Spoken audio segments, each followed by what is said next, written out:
যদি তোর ডাক শুনে কেউ না আসে তবে একলা চলো রে। রবি ঠাকুরের গানের লাইনগুলোর মতোই কি মেহেদী হাসান মিরাজ একলা চলছেন? এশিয়া কাপের দলে জায়গা না হওয়া মিরাজকে দেখে তেমনটা মনে হলেও মিরাজ একেবারে একলাও চলছেন না, সাথে কিছু নেট বোলার হয়েছেন মিরাজের সঙ্গী।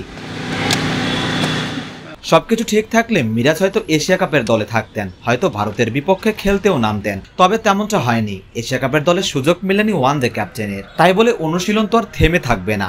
সামনেই আয়ারল্যান্ড আর ওয়েস্ট ইন্ডিজ সিরিজ, তার আগে এনসিএল টি-20তেও খেলবেন মেহেদী হাসান মিরাজ, সেভাবেই প্রস্তুত রাখছেন নিজেকে। মিরাজের নেট অনুশীলন থেকে একবার ঘুরে আসা যাক। লাফিয়ে ওঠা বলটা মিরাজকে বোধহয় কিছুটা অবাকই করলো। ইনসাইড এজ থেকে অল্পের জন্য রক্ষা, পরক্ষণে মিরাজ বল ছাড়া শ্যাডো করলেন। মেহেদী হাসান মিরাজ নেটে এই সূক্ষ্ম ব্যাপারগুলো নিয়ে কাজ করেন বলেই হয়তো মাঠে পারফরমেন্সটাও বের হয়ে আসে।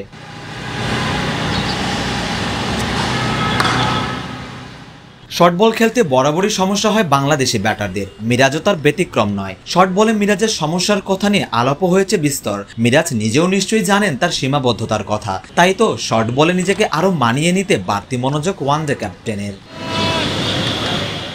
এই দৃশ্যটা দেখুন, মোবাইলে কিছু একটা দেখছেন মিরাজ, বলা ভালো মিরাজকে কিছু একটা দেখাচ্ছেন সাদা শার্ট পরিহিত এই ব্যক্তিটি।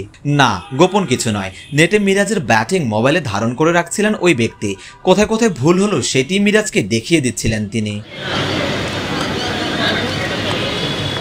এরপর মিরাজ আবার নেটে ফিরে গেছেন, ভুলগুলো নিয়ে আলাদা করে কাজও করেছেন। ওই যে শুরুতে বলছিলাম, অতি সূক্ষ্ম বিষয়গুলো নিয়ে কাজ করেন বলেই হয়তো মিরাজ বর্তমান সময়ের অন্যতম সেরা ক্রিকেটার।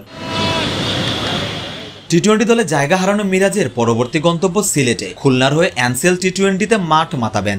এরপর আয়ারল্যান্ড আর ওয়েস্ট ইন্ডিজ সিরিজ, তারপর নিউজিল্যান্ড সিরিজ আর বিপিএল। তবে আপাতত সব মনোযোগ এনসিএলকে ঘিরে। মিরাজ নিশ্চয়ই চাইবেন সেখানে পারফর্ম করে নিজের আত্মবিশ্বাসটা বাড়িয়ে রাখতে।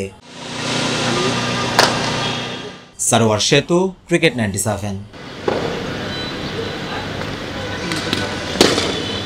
ওয়ালটন এখন দেশের সীমানা পেরিয়ে পৌঁছে গিয়েছে 50টিরও বেশি দেশে। ওয়ালটন, ঘরে ঘরে বিশ্বজুড়ে।